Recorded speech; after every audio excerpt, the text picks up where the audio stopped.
What's going on, everybody? Hope you're all having a fantastic day today. Now, ladies and gentlemen, I was actually wrong in yesterday's video. I said that Tuesday was going to be the mid-season event. No, today is actually the mid-season event for Modern Warfare 3 Season 3. So, indeed, I will be streaming over on Kick. If you guys want to see my live impressions before I go ahead and make a video about all the content that's dropping, by all means tune into the stream. We'll probably be live around like 1 to 2 p.m. Eastern time, maybe even a bit earlier, maybe around like 12 p.m. Eastern time, it depends. But regardless, we'll be live around then, and the stream will probably go up until maybe 5 to 6 p.m. Eastern time. So if you have, a little extra, spare time in between, you can come on through, say hello, you can hop in. We always do open lobbies. And, of course, subscribe to this channel, hit that bell, because we're going to be posting a ton of content about the mid-season event as well over here. So, like I said, stay notified.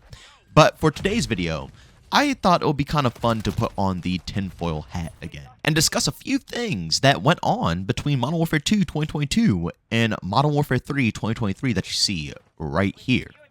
Now, a lot of us knew that this was supposed to be DLC, right?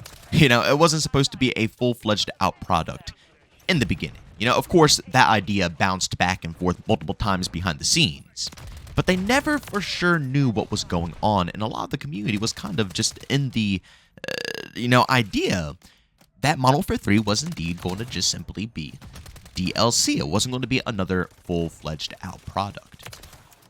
But I want to throw a little something in the mix here, because after witnessing what's going on with XDefiant time and time again, it really makes me think a bit harder. Now, I still do believe that Activision is just greedy, and they don't want to miss out on a yearly paycheck, because let's be real here, even though they do make a bunch of money out of microtransactions, regardless, they do enjoy making money off of their base sales as well, so they don't want to miss out on that. And if they sold Modern Warfare 3 as DLC, they would be taking a significant cut for, obviously, the better of the community, but it's Activision. They don't care about the community. They care about their shareholders, and their shareholders are going to look and say, wow, we're missing out on a full year's worth of, money here. People are coughing up $70 to $100 for these games yearly at top sells, and you're telling me this year we're missing out on that? We're missing out on that check?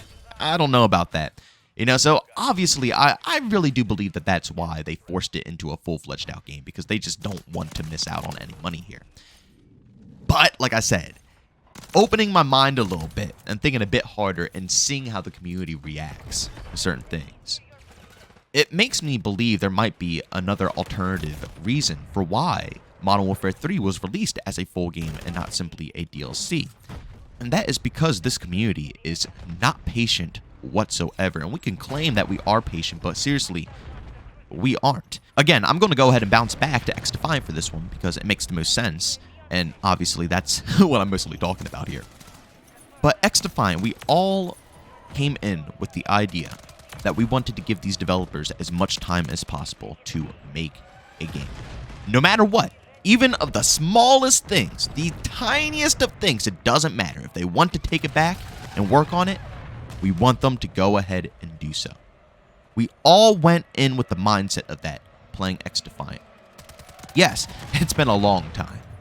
And I understand, especially being a Call of Duty guy myself, I love arcade shooters, and really, what is there? My main titles that I play the most would be Call of Duty, Battlefield, and Halo, because they all have, really arcadey vibes. But at the end of the day, it's hard to get people to hop on Battlefield, because Battlefield it might have arcade gameplay, but at the end of the day, it's still way different to the core of what Call of Duty is. And Halo, yeah, it's fast-paced and all, but it's more of an arena shooter, not an arcade shooter. It's fast-paced and all, but it has arena aspect, drop weapons and, a bunch of health, and it's a lot different of gameplay. So it's once again, it's hard to get COD players to enjoy that style of gameplay as well. Call of Duty really does just live in its own bubble, and for people who love that gameplay that Call of Duty produces, they just want an alternative. They want something else to play. There is nothing else out there. Battlefield, I guess there are some alternatives to go ahead and enjoy. Halo, yeah, there's plenty of other arena shooters out there to enjoy for any Halo fans. But when it comes to Call of Duty, there's some indie games out there, but nothing can truly compete. I guess the other games don't really compete with Battlefield or Halo either. Those two franchises are on top of their game as well, even though they've been really rough recently. But still, compared to other games out there, they are still, I would say, personally, on top, but still, I feel like there's more variety for players who enjoy those games. Always more variety compared to a COD player. There's not much there.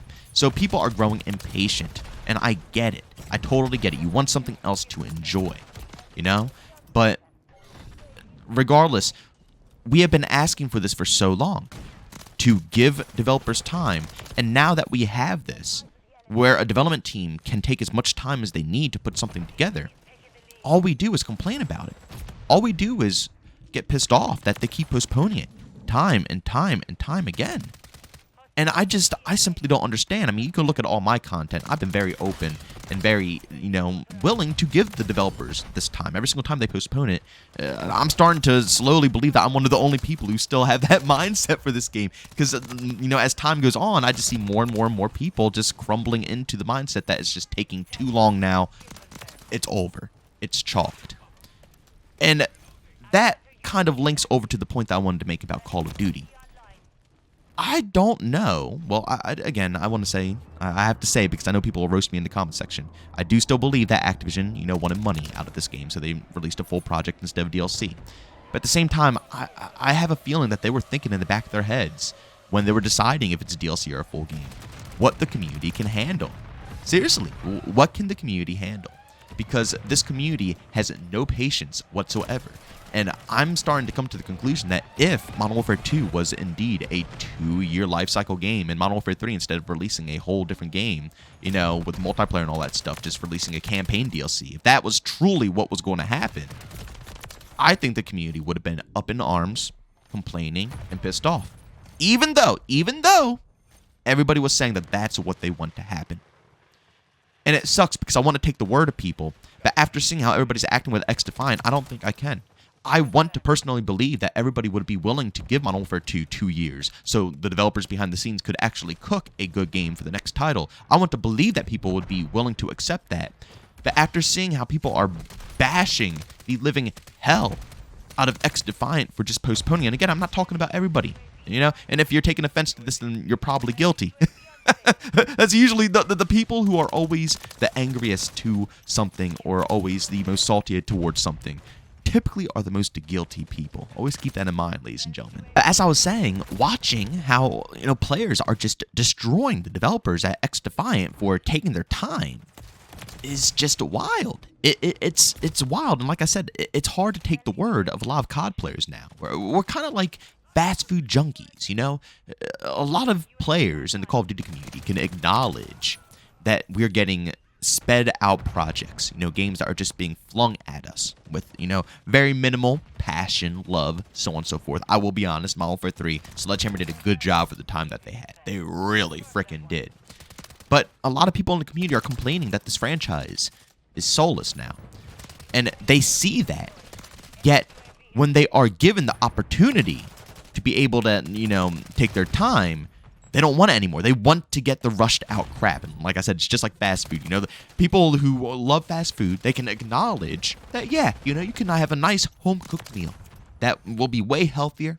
You could probably save some money, so on and so forth. But it's going to take some extra time. It takes some extra work. You have to do a lot more than just going through a drive-thru, waiting a few minutes, and getting your hamburger. It's going to take some time. And they acknowledge that, and they know this.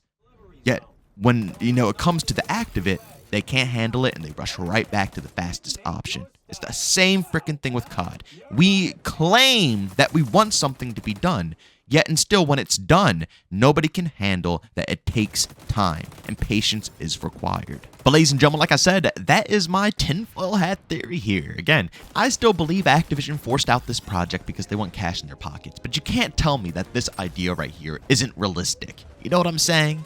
I could totally see them sitting behind the scenes thinking to themselves, this community has zero patience. They want stuff 24/7.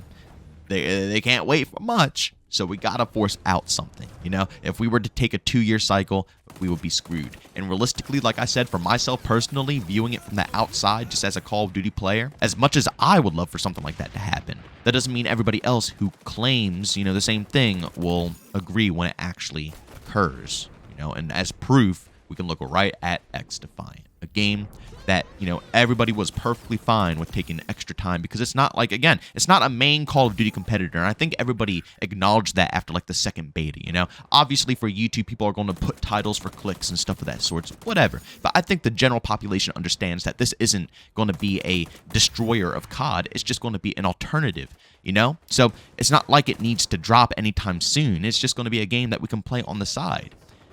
Yet and still, with that mindset, people just, they're not happy with it being pushed back time and time and time again. And it just makes me personally think as well that if Modern Warfare 2 lasted for 2 years, as much as people claim that that's a good thing, I guarantee the community would have been up in arms and absolutely complaining about it. But of course, ladies and gentlemen, as always, go down in the comment section and leave your opinions down below. And if you enjoyed today's video, leave a like. If you hate it, leave a dislike. Don't forget, subscribe and hit that bell. We're going to be posting a lot about the mid-season event here soon on the channel, so, stay notified. And last but not least, if you guys are interested in any of my live streams, I will be live today over on Kick, testing out the mid-season event before we make content for this channel. So if you guys want to tune in, hop into the open lobbies, maybe you can even see yourself in some of the gameplay on the channel, by all means, you can find a link to my Kick channel down in the description of this video. But as always, thank you for tuning in. I'll see you on the next one. Peace out.